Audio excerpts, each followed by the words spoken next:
Hello everyone, my name is Dr. Amit Was.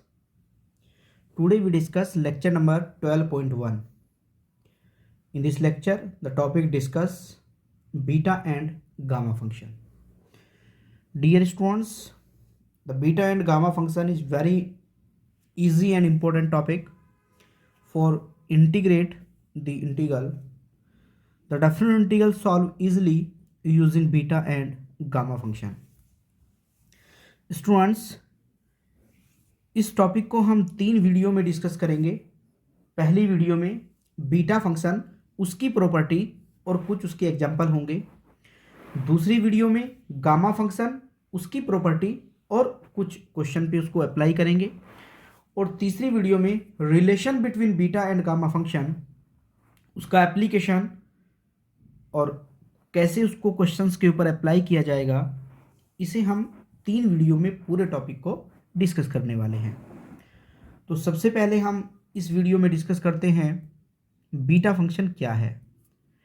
A definite integral in the form 0 to 1 x to the power m minus 1 1 minus x to the power n minus 1 dx is called beta mn। आप इसे beta mn यानी bmn भी कह सकते हैं और इसका एक दूसरा भी नाम है, नोटेशन दूसरा भी है, इसे आप बीटा mn भी कह सकते हैं। स्टूडेंट्स, योर चॉइस, आप बीटा mn लिखिए या कैपिटल बी mn लिखिए, दोनों ही तरीके हैं, आप दोनों में से कोई भी यूज़ कर सकते हैं। लेकिन जो डेफिनेशन आपके सामने बनाई गई वो डेफिनेशन केवल n और m ग्रेटर देन 0 पर ही वैलिड है, यानी m और n दोनों पॉजिटिव होने चाहिए तभी ये डेफिनेशन लगाई जा सकती है। कोई भी इंटीग्रेशन अगर 0 to 1 x to the power m minus 1 1 minus x to the power n minus 1 dx की फॉर्म में होता है तो उसे हम बीटा mn कह सकते हैं। फॉर एग्जांपल, मान लीजिए एक इंटीग्रेशन है 0 to 1 x to the power 10 और 1 minus x to the power 5 dx। अगर आपको ये इंटीग्रेशन सॉल्व करना है तो कहीं ना कहीं आपको सब्स्टिट्यूशन करके इसे सॉल्व करना पड़ेगा। लेकिन अगर आप सब्स्टिट्यूशन नहीं करना चाहते और शॉर्टकट में इसका आंसर निकालना चाहते हैं तो चूंकि हमारी डेफिनेशन में 10x to the power 10 है बट वहाँ m-1 होता है, तो इसे हम 0 to 1 x to the power 11-1 और 1 minus x to the power 6-1 dx लिख सकते हैं। इसका मतलब ये हुआ कि दिस इज बीटा 11 into 6, यानी ये 11 को बाद 6 हो गया है। तो ऐसे हम बीटा mn का यूज़ करके अपनी प्रॉब्लम को सॉल्व कर सकते हैं। तो स्टूडेंट, बहुत ही आसान टॉपिक है, इंटीग्रेशन करने का एक तरीका है बीटा फंक्शन। इसकी कुछ इंपॉर्टेंट प्रॉपर्टी है। सबसे पहली property symmetric property. Symmetric property में क्या कहा कि आप बीटा mn कहिए या बीटा nm कहिए, दोनों चीज़ें एक ही होती हैं, ये दोनों वैल्यू बराबर होती हैं, कोई फ़र्क नहीं पड़ता x की पावर m हो जाए या x की पावर n हो जाए। तो फॉर एग्जांपल अगर आपको इसे समझना है, सॉल्व करना है, तो मैंने क्या किया, हम ये चाहते हैं कि ये x की पावर जो m-1 है ये 1 माइनस एक्स की पावर हो जाए। तो उसके लिए इस 1 माइनस एक्स को हमने y लेट कर लिया है। इसका मतलब ये हुआ कि 1 minus y equals to x हो जाएगा, यानी अगर हम dx की वैल्यू निकालें तो माइनस dy हो जाएगी। अब अगर स्टूडेंट हम x की जगह पे 1 माइनस वाई या 1 माइनस एक्स की जगह पे y को सब्स्टिट्यूट कर रहे हैं तो x का रोल अगर हम ख़त्म करना चाहते हैं कि x का कोई रोल ना रहे, वापस सब्स्टिट्यूशन ना करना पड़े, तो हमें उसकी लिमिट को सब्स्टिट्यूट करना पड़ता है। तो इफ़ अगर x इक्वल्स टू 0 हुआ तो इसका मतलब y 1 हो जाएगा, एंड इफ़ अगर x इक्वल्स टू 1 हुआ तो इसका इम्प्लाइज मतलब ये हुआ कि y इक्वल्स टू 0 हो जाएगा, यानी लिमिट जो है वो इस तरीके से बन गई है। सब्स्टिट्यूट करते हैं, इक्वल्स टू वहाँ 1 0, x की जगह पे 1 minus y to the power m-1 हो जाएगा और इसकी जगह पे y to the power n-1 हो जाएगा माइनस के dy। इंटीग्रेशन की एक प्रॉपर्टी होती है डेफिनेट इंटीग्रल में कि माइनस अगर इंटीग्रेशन में हो तो a टू b से b टू a लिमिट को लिखा जा सकता है, यानी इसे हम 0 to 1 y to the power n-1 1 minus y to the power m-1 d y, यानी इसे हम बीटा एम एन की जगह पे बीटा एन एम कह सकते हैं। यानी ये जो डेफिनेशन बनी ये बीटा एन एम की डेफिनेशन है। तो स्टूडेंट हमने ये प्रूफ किया कि बीटा एम एन हो या बीटा एन एम हो दोनों बराबर होते हैं, यानी ये सिमेट्रिकल फॉर्म होती है।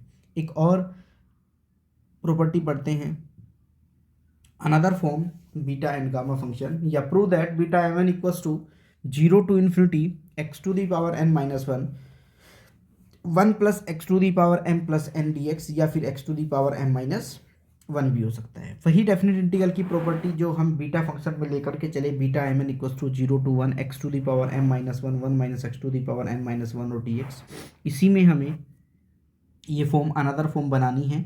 तो अनदर फॉर्म बनाने के लिए स्टूडेंट्स हमने क्या किया, आप देखिए आपके प्रूफ में 1 प्लस एक्स आया है, यानी हम यहाँ 1 प्लस एक्स की फॉर्म चाहते हैं 1 अपॉन में। तो 1 अपॉन में 1 प्लस एक्स की फॉर्म का ही मुझे सब्स्टिट्यूशन करना पड़ेगा। तो इसको सब्स्टिट्यूट करने के लिए मैंने पुट किया x equals to 1 upon 1 plus y, क्योंकि मैं 1 अपॉन 1 प्लस एक्स की फॉर्म चाहता हूँ, तो इसलिए मैंने x की जगह पे 1 अपॉन 1 प्लस एक्स को पुट किया। यानी dx की जगह पर माइनस के 1 upon 1 plus y d y रखना पड़ेगा। अगर हम 1 प्लस वाई को देखें तो 1 अपॉन एक्स के बराबर है, और इसका मतलब ये हुआ कि y equals to 1 upon x minus 1 हो जाएगा।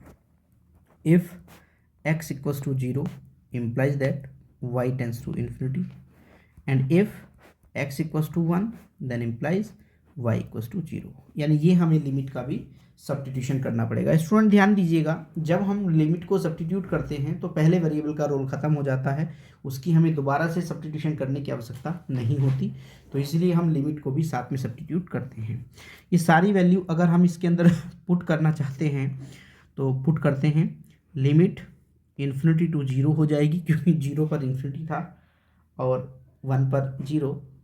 एक्स की जगह पर 1 upon 1 plus y to the power m minus 1 हो जाएगा, 1 minus 1 upon 1 plus y to the whole power n minus 1 हो जाएगा, और dx की जगह पे हमें रखना है माइनस के 1 अपॉन 1 प्लस वाई का whole square and d y. Students derivative गलत हुआ है, ये इस डेरिवेटिव को एक बार चेक करते हैं।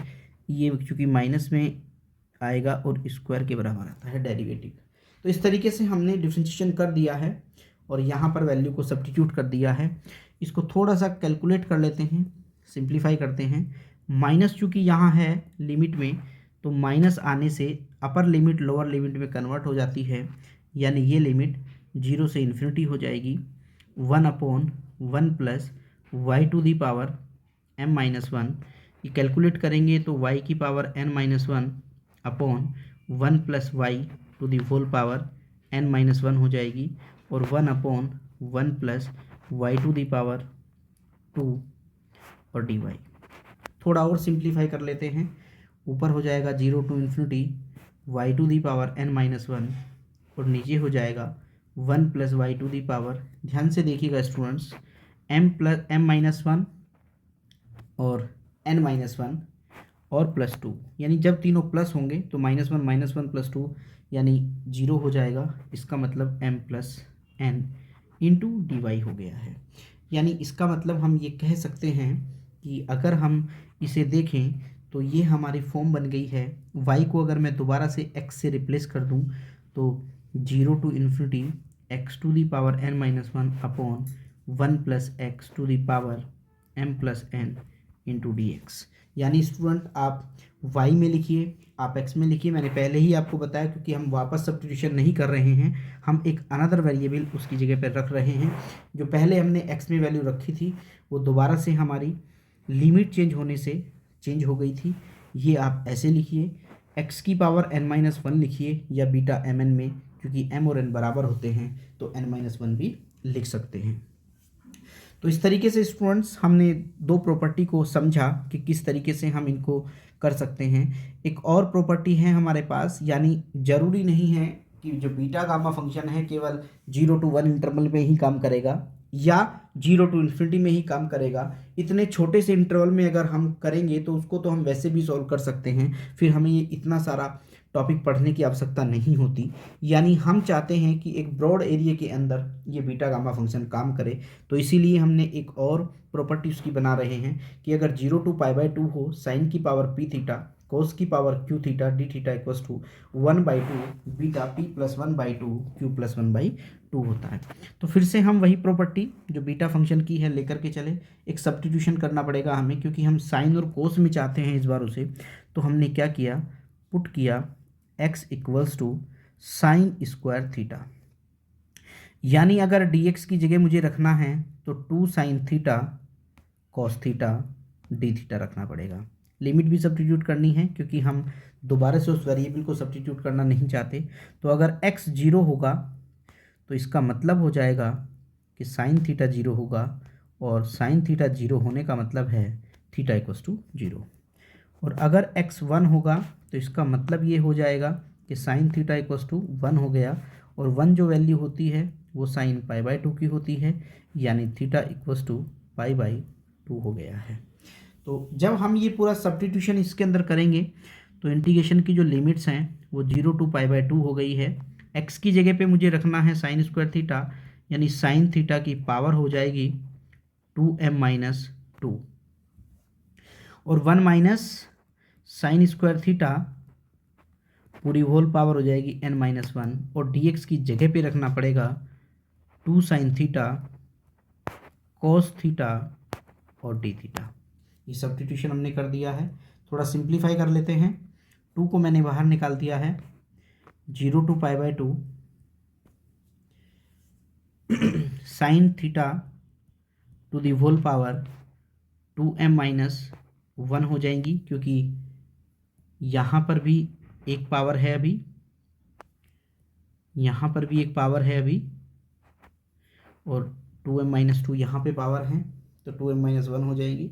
और ये बनेगा कोस स्क्वायर, कोस की पावर 2n-2, और यहाँ पर भी देखें तो कोस की 1 पावर है, यानी ये हो जाएगा कोस थीटा की पावर 2n-1 और डी थीटा। यानी हमारी डेफिनेशन कुछ इस तरीके से बन गई है। अब स्टूडेंट्स, अगर मैं एक छोटा सा सब्स्टिट्यूशन इसके अंदर कर दूं, late 2m-1 equals to p, यानी इसका मतलब हुआ कि 2m equals to p plus 1, और यानी m equals to p plus 1/2। Similarly मैंने क्या किया स्टूडेंट्स, ध्यान से देखिए, 2n-1 इक्वल्स टू q, यानी 2n equals to q plus 1, और n equals to q plus 1/2। इसका मतलब ये हो जाता है कि बीटा में m की जगह पर p प्लस 1/2 रखा गया है और q प्लस 1/2 रखा गया है, तो इक्वल्स टू हो जाएगा ट्वाइस ऑफ 0 to π/2 साइन की पावर p थीटा कोस की पावर q थीटा और डी थीटा। यानी हमारी डेफिनेशन कुछ इस तरीके से बन के आ गई है। हम अपनी इस डेफिनेशन को ऐसे भी कह सकते हैं, या फिर दूसरे शब्दों में अगर मैं कहना चाहूँ इसे, तो मैं इसे ऐसे भी कह सकता हूँ, क्योंकि इंटीग्रेशन तो मुझे हमेशा इसी फॉर्म में मिलेगा, साइन की पावर और कोस की पावर में वो इसी तरीके से मुझे मिलता है। तो ये हो जाएगा 1/2 beta p plus 1/2 and q plus 1/2। इस तरीके से हम लिख सकते हैं। स्टूडेंट ध्यान दीजिए, अगर मान लीजिए कभी ऐसा हो जाए कि आपको साइन और कॉस केवल एक ही फॉर्म में मिल रहे हैं, यानी या तो आपको 0 to π/2 साइन की power p theta d theta का इंटीग्रेशन करना हो, या तो फिर 0 to π/2 कोस की पावर q थीटा और डी थीटा का इंटीग्रेशन करना हो। तो चूँकि इसमें साइन की पावर नहीं है, यानी q की जगह पे 0 है, तो सीधे डेफिनेशन हो जाएगी बीटा p प्लस 1/2 और 1/2। और अगर आप इसे देखें तो इसकी भी डेफिनेशन हो जाएगी बीटा 1/2 और q प्लस 1/2। यानी आप फिर इस डेफिनेशन का यूज़ कर सकते हैं। बहुत ही इंपॉर्टेंट डेफिनेशन है स्टूडेंट, क्योंकि ये इंटीग्रेशन मान लीजिए साइन की पावर 7/2 हो जाए और कोस की पावर 3 हो जाए, तो ये इंटीग्रेशन करना बहुत मुश्किल काम होता है। इसीलिए ऐसे इंटीग्रेशन करने के लिए ही हम इन प्रॉपर्टीज़ को बनाते जा रहे हैं कि कैसे कैसे हम इनको यूज़ कर पाएंगे। जैसे मान लीजिए कुछ प्रॉब्लम मैंने आपके सामने रखी हैं, अगर हम इन प्रॉब्लम्स को देखें तो पहले क्वेश्चन में देखिए 0 to 1 x की पावर 3 1 माइनस एक्स की पावर 1/2 है। अभी मैंने तीन प्रॉपर्टी को पढ़ा है स्टूडेंट्स। तीन प्रॉपर्टी मेरी क्या क्या प्रॉपर्टी हैं? पहली property 0 to 1 x to the power m minus 1 1 minus x to the power n minus 1 और dx, पहली प्रॉपर्टी ये है।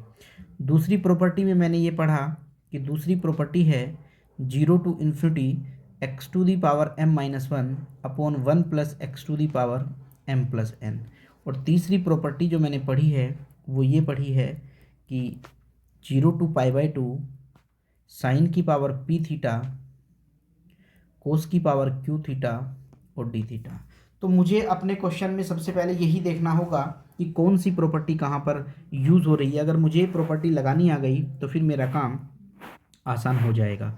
तो स्टूडेंट सबसे पहले मैं ये देखना चाहता हूँ इस प्रॉपर्टी में कि यहाँ पर 1 माइनस एक्स है और 1 माइनस एक्स की पावर है n माइनस 1, तो यहाँ पर भी चूंकि अपॉन में ये 1 माइनस एक्स की पावर 3 बन रहा है, तो यानी पहली प्रॉपर्टी को यूज़ किया जा सकता है। बट इसमें आप देखिए x की 1 पावर है और यहाँ पर x की 3 पावर है, तो पहले मुझे इस x की पावर 3 को चेंज करना होगा।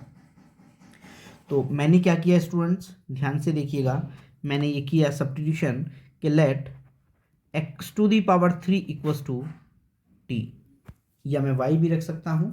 अगर x की पावर 3 t है तो मेरा जो सब्स्टिट्यूशन है, अभी मेरे इंटीग्रेशन में x एक इंडिपेंडेंट वेरिएबल था, बट अब चूंकि मैं t को इंडिपेंडेंट बनाना चाहता हूँ, y मेरा डिपेंडेंट हो गया और y डिपेंडेंट तब x मेरा डिपेंडेंट हो गया और x डिपेंडेंट तब होगा जब मैं t को फंक्शन में बना लूँगा। यानी मुझे x को बिल्कुल सेपरेट करना होगा। क्यों सेपरेट करना होगा? क्योंकि मैं उसमें सब्स्टिट्यूट कर रहा हूँ। x इंडिपेंडेंट था, मैं t को इंडिपेंडेंट चाहता हूँ, y को डिपेंडेंट बनाना पड़ेगा और डिपेंडेंट वेरिएबल वही होता है जो बिल्कुल फंक्शन फ्री होता है और जिसके ऊपर फंक्शन लगे होते हैं वो इंडिपेंडेंट होता है।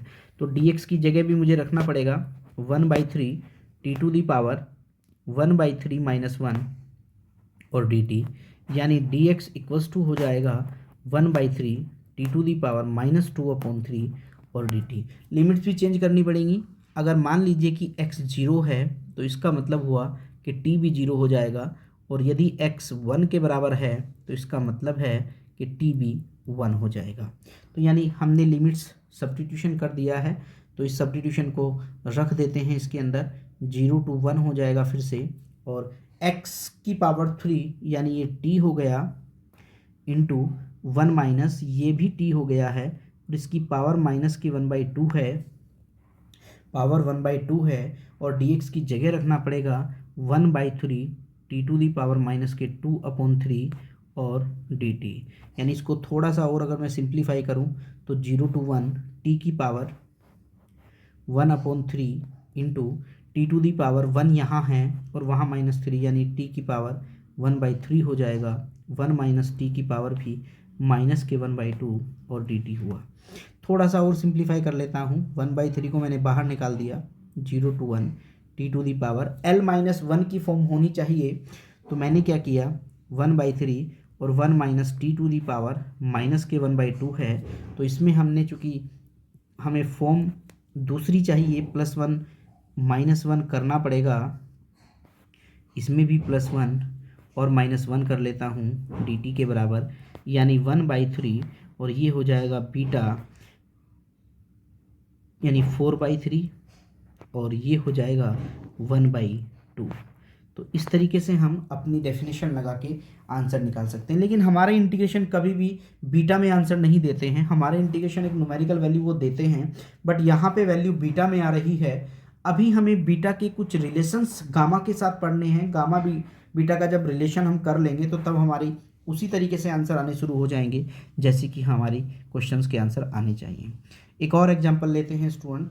अगर दूसरे एग्जांपल को मैं देखूं तो वहाँ पर x टू दी पावर 4 थी, मैंने +1 -1 कर दिया है। यानी आपका जो क्वेश्चन था अभी वो ये था कि x टू दी पावर 4 ये दिस +1 प्लस एक्स की पावर 9 dx। तो हमने क्या किया, इसमें +1 और -1 कर दिया है, यानी ये integration 0 to infinity x to the power 5 - 1 upon 1 plus x to the power. अब एक तो मुझे n नीचे रखना ही पड़ेगा, यानी n नीचे रखना है, तो इसका मतलब ये हुआ कि यहाँ पर मेरे पास 5 + 4 9 होता है, तो 5 + 4 हो जाएगा dx, और इसे मैं कह सकता हूँ बीटा 5,4। यानी ये भी मेरी डेफिनेशन बन गई है। मैंने इस प्रॉपर्टी का स्टूडेंट्स यूज़ किया है कि जो मेरी प्रॉपर्टी मैंने दूसरी प्रॉपर्टी पढ़ी उसमें मैंने ये पढ़ा कि 0 to infinity x to the power m-1 upon 1 plus x to the power m plus n into d x equals to beta mn कहलाता है। तो इस प्रॉपर्टी का हमने यूज़ किया है और इससे ही हमारा बीटा 5,4 आ गया है। एक और एग्जांपल लेते हैं स्टूडेंट्स। इस एग्जांपल में देखिए आप, साइन की पावर जो है वो 6 थीटा है और कोस की पावर 2 थीटा है। तो मेरा जो p है, मैंने जो डेफिनेशन अभी तक पढ़ी है वो डेफिनेशन मेरे पास ये है कि अगर कहीं पर 0 टू इन्फिनिटी 0 टू π/2 साइन की पावर p थीटा, कोस की पावर q थीटा और d थीटा हो जाते हैं, तो इसे हम कह सकते हैं 1/2 बीटा p + 1/2 और q + 1/2, यानी हम इसे ये कह सकते हैं। तो p की जगह पर 6 काम कर रहा है, तो यानी 6 + 1 और दूसरे में 2 + 1 यानी 2 + 1 हो जाएगा। तो 6 + 1 और 2 + 1 यानी 7/2 एंड 3/2। तो इस तरीके से हमने इसको बीटा की फॉर्म में लिख दिया है। और भी एग्जांपल हैं स्टूडेंट्स कुछ, जैसे कि हम इस क्वेश्चन में देखें तो इसमें हमें फिर से वही पहली प्रॉपर्टी लगानी होगी, x की पावर 3 को t मानना पड़ेगा, जिससे कि हमारी प्रॉब्लम सॉल्व हो जाएगी। यहाँ पर भी x की पावर 3 और 8 आ गया है, 1 माइनस होना चाहिए था, तो मुझे इसमें भी x की जगह पे सब्स्टिट्यूशन करना होगा। 8 को पहले कॉमन निकालूंगा, x की पावर 3/8 हो जाएगा और उसकी जगह पे t का सब्स्टिट्यूशन करूँगा। इस एग्जाम्पल में अगर आप देखेंगे तो ये हमारी जो फॉर्म नंबर 2 है, another form of beta function, उसको लगा करके इस प्रॉब्लम को सॉल्व किया जा सकता है, ईजिली सॉल्व हो जाएगी। तीसरे क्वेश्चन को आप देखिए। इस क्वेश्चन में 10 की पावर 1/2 है। अगर थोड़ा सा मैं हिंट आपको दूँ इसका, तो ये 0 टू π/2 साइन की पावर 1/2 थीटा और कोस की पावर -1/2 थीटा और डी थीटा हो जाएगी। अब मैं इसे p + 1/2 q + 1/2 को अप्लाई करके सॉल्व कर सकता हूँ, यानी इसको लिख सकता हूँ 1/2 बीटा में p + 1/2, यानी ये p + 1/2 यानी 1/2 + 1 अपॉन में 2 हो जाएगा, और दूसरा होगा -1/2 + 1 अपॉन 2, यानी थोड़ा सा और सिंप्लीफाई करूँ तो 1/2 बीटा में ये हो जाएगा 3/4 और इसको लिख सकते हैं 1/4। ऐसे हम बीटा में किसी की भी वैल्यू निकाल के रख सकते हैं। अभी आगे इसका हम और दूसरा तरीका पढ़ेंगे सॉल्व करने का, लेकिन वो तीसरी वीडियो में आपको दिखाई देगा जब हम बीटा और गामा फंक्शन का रिलेशन पढ़ेंगे। नेक्स्ट वीडियो में स्टूडेंट हम डिस्कस करने वाले हैं गामा फंक्शन क्या है, उसकी क्या प्रॉपर्टीज़ हैं और कैसे उसको क्वेश्चन में अप्लाई किया जाता है। तो जब हमें गामा फंक्शन और बीटा फंक्शन दोनों आ जाएंगे, तब हम उन दोनों का नेक्स्ट वीडियो में रिलेशन पढ़ेंगे और फिर उसको अप्लाई करेंगे कुछ क्वेश्चंस के ऊपर, और कुछ और प्रूफ्स हम पढ़ेंगे, कुछ और डेफिनेशंस पढ़ेंगे जिनको कि हम इजीली यूज कर सकते हैं। तो स्टूडेंट्स, नेक्स्ट वीडियो में हम आपको बताएंगे गामा फंक्शन और उसकी properties. Thank you very much.